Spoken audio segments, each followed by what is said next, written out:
everyone, I'm Connie Longden-Jefferson, the co-founder of Nixi Body, and this October I'm on a mission to get the menopause conversation out of an age bracket and learn more about it by chatting to some fabulous women who know a thing or two about that menopausal life. Today I'm joined by one such fabulous woman, Neens from Rants Big Pants. Hello, Neens. Hello, Connie, how you doing? I'm fab. You know, for me, you're so synonymous with Rants Big Pants that I kind of feel like it's your surname, which it's not. No, it's funny. People will stop us and go, "Oh my God, you're that girl, Rants Big Pants." It's like, yeah, I love that. I love that.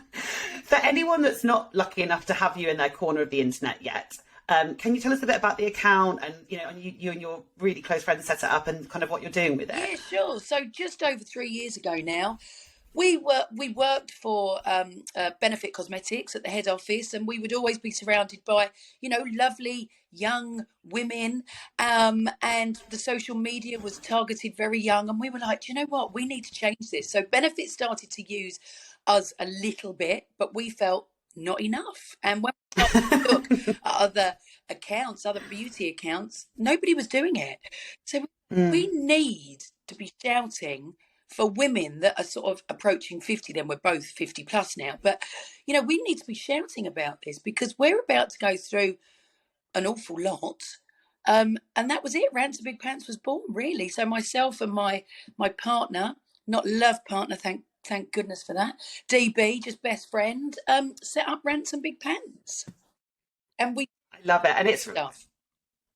Yeah, it's just grown. And now I feel like there's no topic that is off bar on your account. You're just talking about everything that women go through that sometimes we're a bit embarrassed to talk about, but we shouldn't be. 100%. And you're giving a bit of glitter and a bit of fun and a bit of pizzazz to these conversations. 100%. We've even discussed how pornography has changed over the years, quite openly, because it has changed over the years, and now people think that a certain sexual position is the normal, and it's like, wow, when did that happen?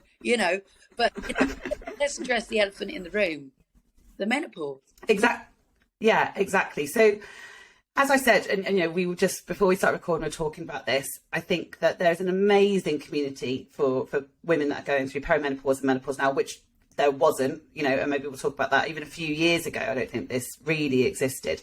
But there's still so much that we don't know about and so much that we don't discover until we get there. And I'm really keen to just learn as much as I can so I can get pearls of wisdom. So can you tell me about your kind of personal experience with perimenopause and menopause? When did it come along for you? Well, I love the fact that you are using that word, perimenopause. Connie, if you don't mind me asking, how old are you? 32. Okay. So I would say I hit perimenopause when I was 42. However, wow, I didn't know that. I didn't know at all. I was at work. I was heading up the culture and communication for a big beauty brand for the whole business. And I would stand up in front of people and I'd kind of forget mid-sentence what I was saying, and it just would not come to me. So I'd kind of go, right, I'll tell you what, let's have a quick coffee break, because it was freaking me out what was going on. Now, at that time, I was looking after my dad that had Alzheimer's. Wow. I was 100% convinced that I had got Alzheimer's because my brain was so bad. I'd cry myself to sleep. I'd cry to DB going, I've got the start of Alzheimer's without a shadow of a doubt. And I just kept going, really. And then it was sort of just before lockdown, we had started to talk an awful lot more about menopause, and sort of experts and doctors were like, can we come on your channel and talk about it? And it was like, 100%, because we wanted to learn ourselves as well.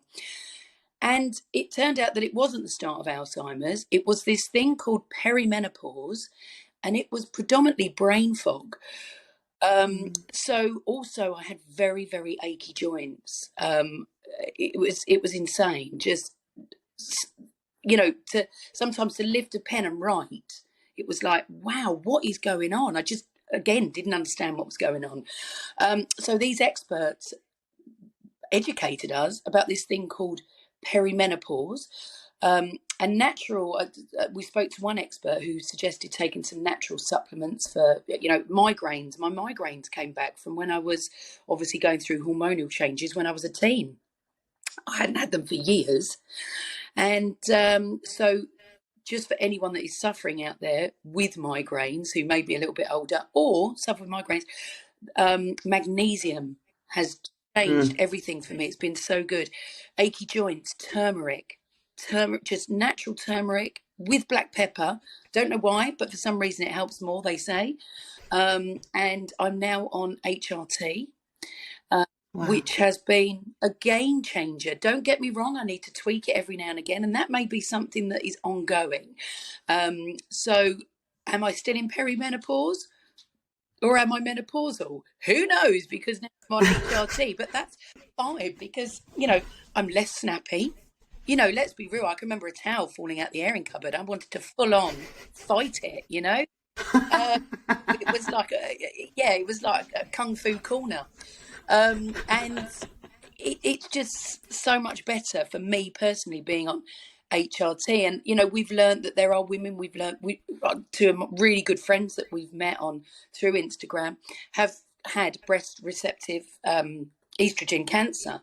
So they can't take it. So, they now speak to the experts that we have met. We've introduced them. So they're now taking supplements to help.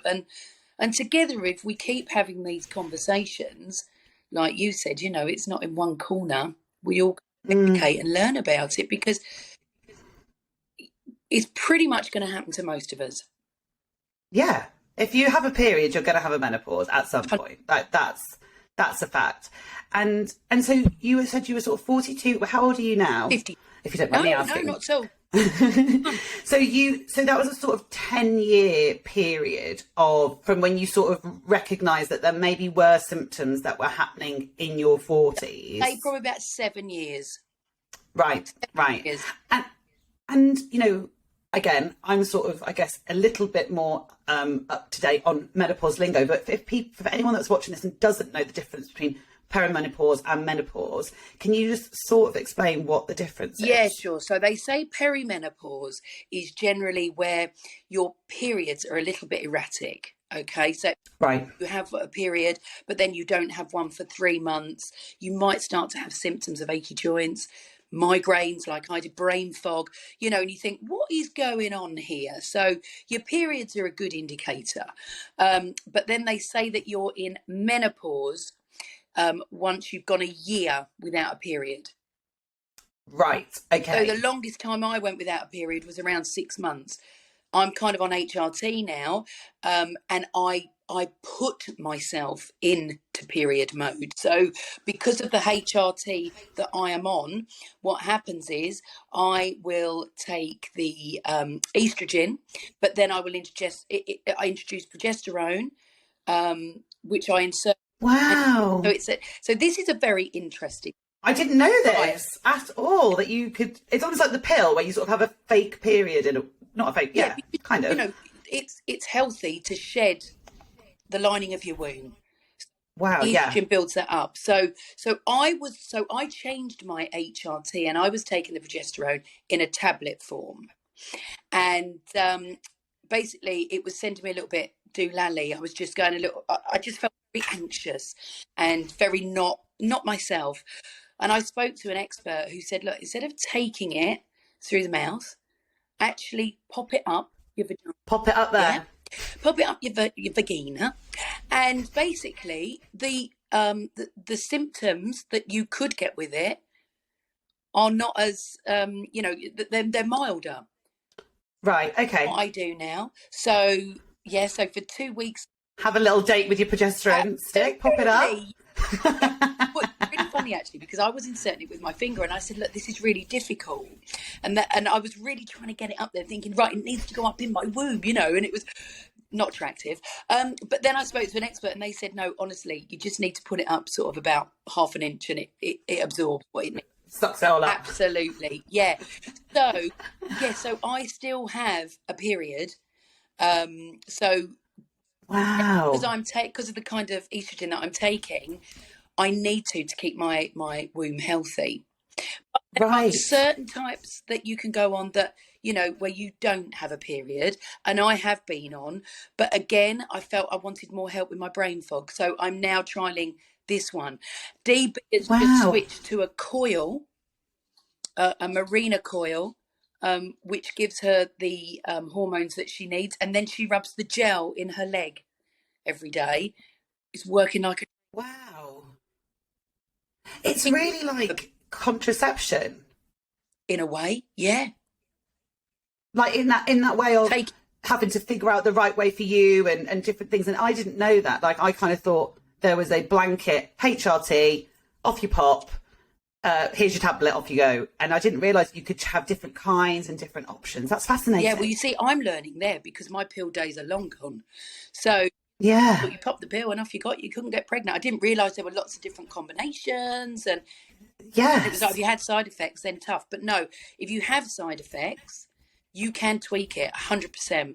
The issue that we've got though is the experts are very much doing private clinics. You know, my doctor, I'm so lucky, is amazing. She knows what I do for a job. She listens to the conversations that I have. We have, you know, when I go there, she's like a sponge. She wants to learn more. She wants to absorb it.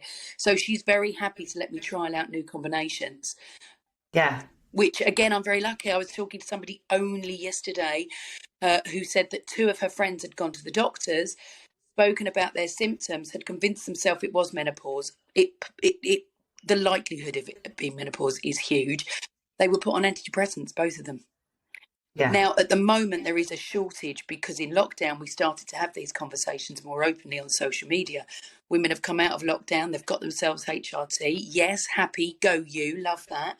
But now there is a huge shortage of it.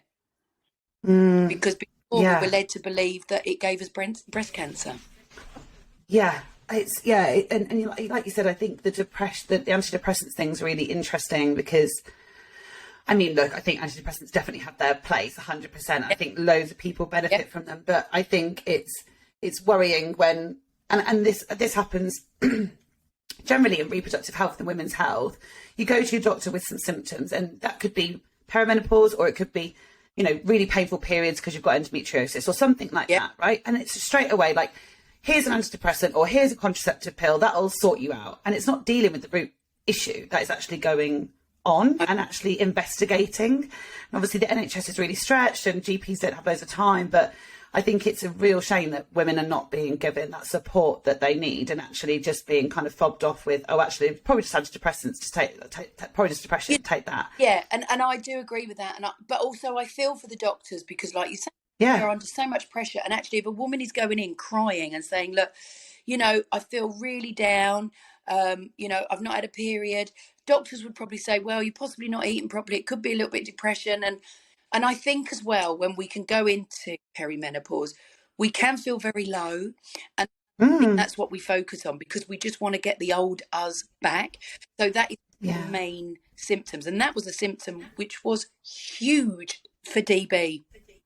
You know, she felt very low an awful lot of the time. So you can understand why the doctors did put women, because they're not educated in it. Yeah. But now, do you? Sorry, go on. No. I'm really interested in the mental health aspect of menopause because I know, and you know, I've spoken to Kelly a lot about her experience, and you know, other women in my life that have gone through it. How much of that do you think is the hormonal stuff and the symptom of the menopause? And then do you think there's also an element of feeling sad that this is happening? And I think the negative stigma that we grow up with this idea that menopause means you're old and like life's over and, you know, all these sorts of really bullshit concepts, let's face it. But I feel like women are told that. And I wonder if there's a genuine sort of emotional sadness that this is happening. Yeah, I understand.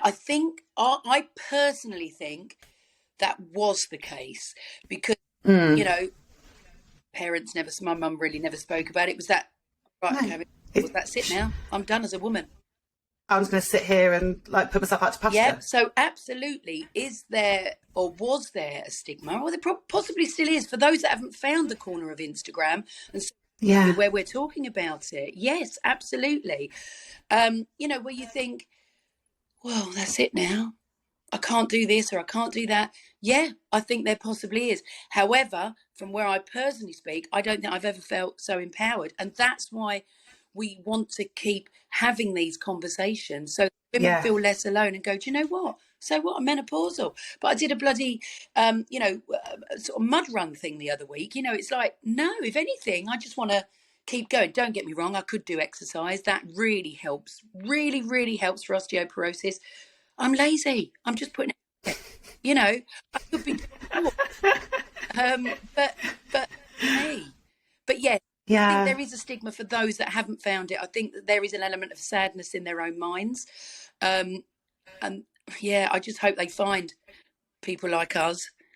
Yeah, that just show how much fun you can have, like, through until, you know, whenever. Listen, stage, and do we have to suffer another stage? And I say suffer because, you know, periods. It's tough, yeah. Every month you've got to play, I'm on holiday, oh shit, I'm on. You know, you suffer. Sorry. See, some women love being pregnant. I didn't overly. So did I feel I suffered a little bit? Yeah, I've got the best daughter ever in the world. But, you know, and the literally the recovery of pregnancy for me was horrific. I really suffered. And then you feel like you've got to suffer again in menopause. You haven't, honestly. No. There is stuff out there to get you through this. Yeah, I love that. And that's why people like yourself and, you know, some of the other women I'll be talking to on this series, like, that's why it's so great, because we need to have this positivity around this phase of life. And I feel like when you first start going into it, everything you're describing, like losing your identity, not feeling like you're switched on like you used to be, or funny like you used to be, and all those sort of things. And if you feel like you can never get that back, that is terrifying. Yeah. That must be really terrifying. So to have people like yourself being like, I get it, I was there, but with the right help, you will feel like yourself again, if not better. Yeah, do you know the statistic at the moment? 1 in 10 women leave their jobs in menopause because they feel inadequate.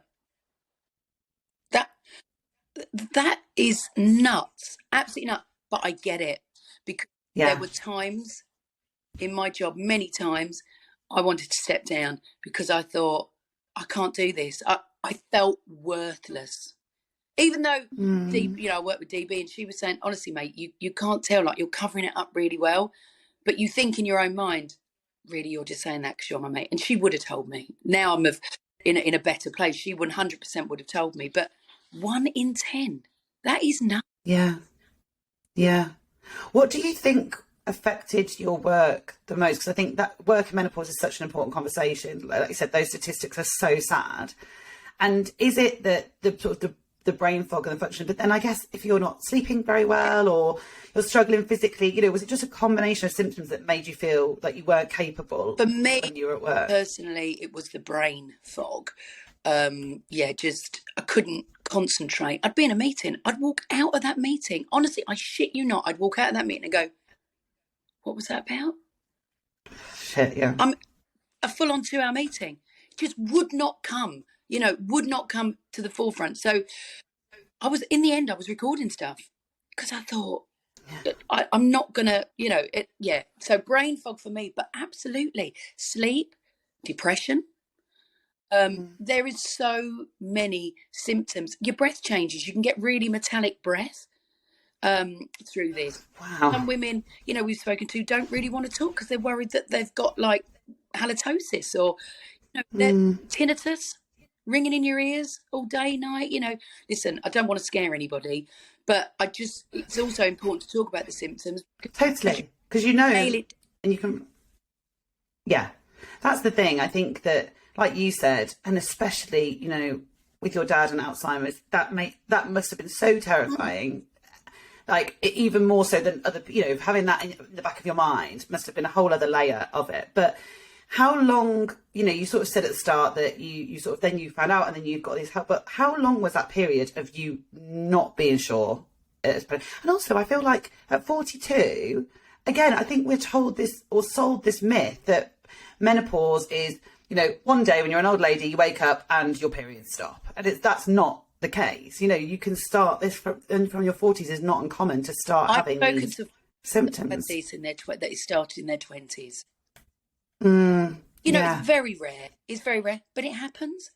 And those girls, you know, God love them. We've spoken to people, girls on DM, and sort of help them with herbal substances. They may not want to take HRT, and that's absolutely fine. But how is that fair? You know, how is that fair? And they don't feel they've got anyone to talk to, really, their own age. Yeah. It's like their mum giving them advice. Yeah. So it does happen, you know. We are hearing a lot more women talking about it in their 30s.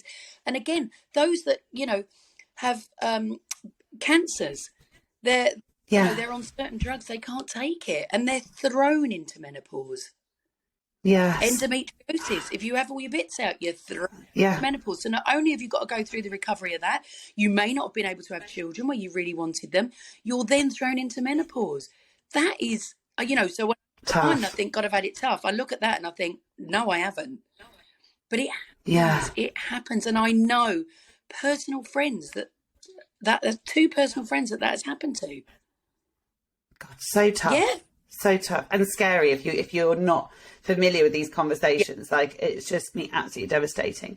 So who, you know, I guess what I'm trying to understand is, what was that process that you went through? Thinking, for me, you know, if I started to notice those symptoms, what was that process that you went through to get diagnosed? Do you even call it getting diagnosed with menopause? Yeah.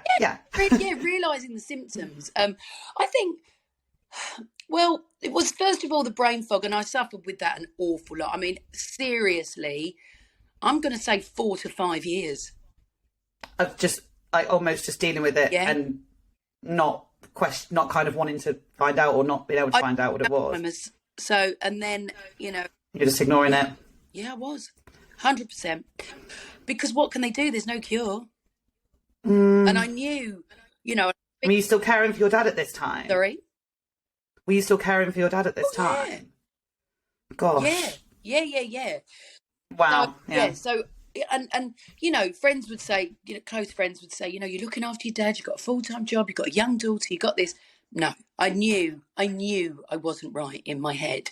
And yes, I was doing an awful lot, but no, it was more than that, absolutely more than that. And then, I mean, I would probably say a good 5 years, serious sort of, well, you know, this is it. And I used to kind of ignore it as most I could. I didn't even entertain perimenopause and menopause, really, because I was still having regular periods at that stage. So I didn't really entertain that. It was only when they started to become more erratic, I thought, oh, hold on, maybe I am going into menopause, because I'd never heard of perimenopause. So again, after we started this and I started to talk to experts, doctors, they were like, you're in perimenopause. And I was like, I'm sorry, what even is that? And they were like, it's the stage before menopause. And I mean, all right, I'm an HRT, but I've spoke to many women who have said that perimenopause was worse than menopause. So there is hope, girls. Wow. Yeah. And is that just because the symptoms were worse, or because that's maybe you haven't got the help at that point? Possibly both. Both. Yeah. Possibly both. And you do. Well, it's like puberty, isn't it? Like when you're describing it, it sounds, that's what it's like bringing up for me. It's like your body is going through a change and everything just goes a bit haywire and you haven't got a clue what's going on. And then you kind of get out the other side of that time and you sort of settle in a bit. Yeah. As much as you can as a woman. You can't, don't relax for long. That's so true. Well, relax. Let's throw something else at you. But so that makes kind of sense that actually once you're in menopause, it's a bit more stable. Yeah. But I think you're more, you know, forearmed for what's coming, and you know, thankfully there is an awful lot more out there. And I'd say in the last sort of 3 years, you know, we were speaking a lot about it before it became trendy, but then obviously Davina and Davina started to talk about it, which is incredible, because that is now what she's done has been incredible for women to go, oh God, thank you, I'm not alone. Yeah. And like you, is just like living her best life, looking fab, being active, being super fun and engaging. And I think it's having people like that, like yourselves, like, you know, like you said, just putting a bit of a fun, positive face to this phase of life. And that gives you another kind of impetus just to keep going and be like, it'll be okay. Yeah, it's interesting you say that, because I actually said to DB last month, we need to do something positive on the menopause. So I love that you're doing this, because actually a lot of the girls that we used to work with at Benefit, etc., you know, they're very young. And I said to Tash, said to DB, you know, they must be fearing, going, oh my God, we've got this to come, we've got this to come. I said, naturally, look at us, it's not all bad. She said, but they can see that from the posts that we put out. And I said, I know, but I feel that we also need to do a positive conversation around, yeah, it happens, but you've got through your periods, you've got through pregnancy, you're going to get through peri. Yeah. I was going to say to you, that was one of my questions was, is there, like, what have been the positives that you found about this phase of your life? Now you're sort of there and kind of... Honestly, I don't know if it's the age, or I don't know if it's the HRT feeling better, or the word menopause. I give less of a shit. Honestly. Great. You don't care. You know, little things that sort of niggled you. Listen, I've always been a very confident woman, but DB is the best one to talk to about that if you want to have another conversation, seriously, because she always had confidence issues, and she's so much better now. Really? Oh, yeah. So, and her journey is very different to mine. So if you want to have another conversation, 100% set that up. Yeah, hers was very much depression. Big symptom for her. Huge symptom. And that was the other thing, you know, I've got a lot of friends where they go, oh my God, can't remember that, or you know, I've got this pain or that pain. I go, menopause. They go, no, it's not. They're totally in denial. In denial. And that's fine. Yeah. That's absolutely. But their husbands would say to me, I went away with two fellas, 3 couples went away, and the 2 fellas were saying to me, do you think it is menopause? And I'm going, lads, 100% is menopause. But until they accept it, you got to go with these anger issues, you know? Yeah, it's actually you. Yeah. Until... Yeah, and I do feel as well that, you know, fellas need to educate themselves. 100%. You hear a lot about couples splitting up, and, you know, my libido, that left bloody ages ago, you know? It has come back a bit, most definitely, but not as much as my husband would like it to. Yeah. So men need to educate themselves, because they think it's them, or they think their wife's just being moody. The amount of times my husband, the other week he was in a mood, and then I spoke to him about it after we'd been out for a meal, and I went, well, you wasn't very happy. And he went, you sure it's not your menopause? I was like, whoa, don't even think about that. Do not even go down that road, because I will tear you a new one, you know? Oh, I know. Well, I'm so obsessed with tracking my cycle. So my husband is also he's very invested and knows what's going on. But sometimes he tries to use it against me, and I won't have it. They're good. He's like, you're crying about, you know, we've run out of polish. Are you going to come on your period, right? And I think he's asked me once that question, and learned just to keep the mouth shut and just leave me alone. So I imagine it's the same. But they need to know. If that happens again, please let me know. I'll send you some Mr. Pledge. So before I let you go, I've just learned so much. Do you know what? I thought I don't actually know quite a lot about menopause, but I'll do this for the other girls that don't know. And I've already just learned so much from chatting to you. I love that you knew. You know, even the word peri-menopause. I'm so proud of you, Connie, that you know that word, because I didn't until 3 years ago. I know, but I feel like, you know, and even you know, yesterday I put out a post about the symptoms. So the symptoms that lack of estrogen cause, and the symptoms that the lack of progesterone causes. Yeah. Because the symptoms, you just say menopause, but actually it's due to the hormone. So I put a post out yesterday about it, or a story. Even I learned from it. Yeah. And it's just talking about it, isn't it? You just learn. So what would be the one piece of advice that either you could give me, or if you could go back and give yourself, about managing your sort of unique menopause and sort of moving through it in a positive way? Don't suffer. Go on HRT if you can. Just go for it. 100%. And if there's shortage, which obviously there is at the moment, what do you suggest in that way? So I know you've talked about a few natural things as well. Yeah. I live in Chelmsford, and we've got one of the new swanky Holland and Barretts that opened a couple of years ago. Mm-hmm. And they have consultation rooms and everything. You could just go in, have a chat with someone. They've got menopause, they've got beauty experts, brilliant. They have been a game changer for us. You know, again, the magnesium for the migraines, the turmeric. This was all down to them putting us on talking to them about the supplements, but we had spoken to experts beforehand. So speak to somebody that's into alternative medicine, or go along to Holland and Barrett. They've got experts. Yeah. They're, you know, a lot of people don't want to. It's a bit like when you're, you know, when you're about to have a baby. No, I want to do it naturally. Some women are like, no, you get that epidural straight in my spine, you know. And people are the same with HRT. People are the same with antidepressants. And pretty funny, because I went through, after having my daughter, I was really bad. I had really bad postnatal depression, like awful. And I'd always been somebody, I've never taken drugs, you know, I'm quite proud of that, but I never have. But I'm all for antidepressants. You know, it got me through the worst time ever. The worst time ever. Very dark place. So again, I'm all for HRT. Don't suffer if you don't have to. But there is this thing, oh, I'm putting that in my body. And I do think to myself, hang on a minute. I used to hang out with you in the 90s. You were bloody, but you won't take HRT. Do you know what I mean? Yes, I know exactly what you mean. What is that about?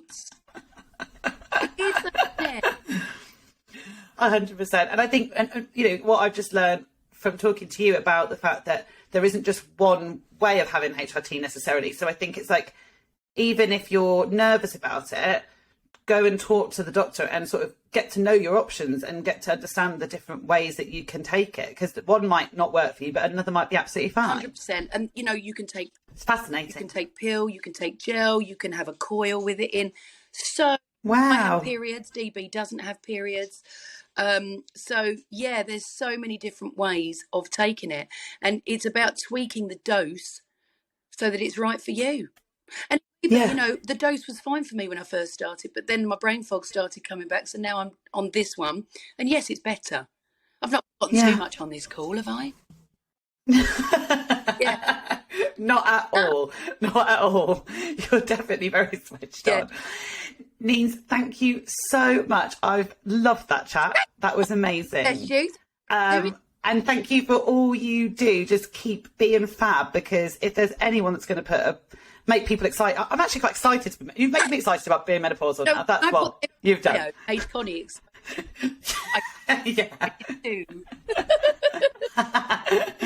Thank you so much, Neens. Bless you. Thank you, Don. And keep making those pants, because not only do we need them in...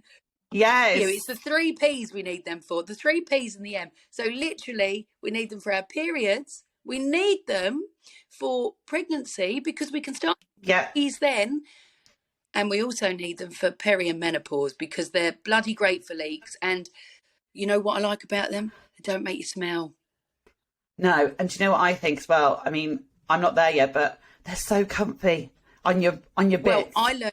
And if you're dealing with dry vagina or anything like that, they're amazing. Yeah, totally. And I have you to thank, because the ones that I wear are named after the lovely Coni here. Well, go and pop me on later, Neens. Mate, I'm going to have you very close to me later. Right, bye. That's enough. Darling, bye.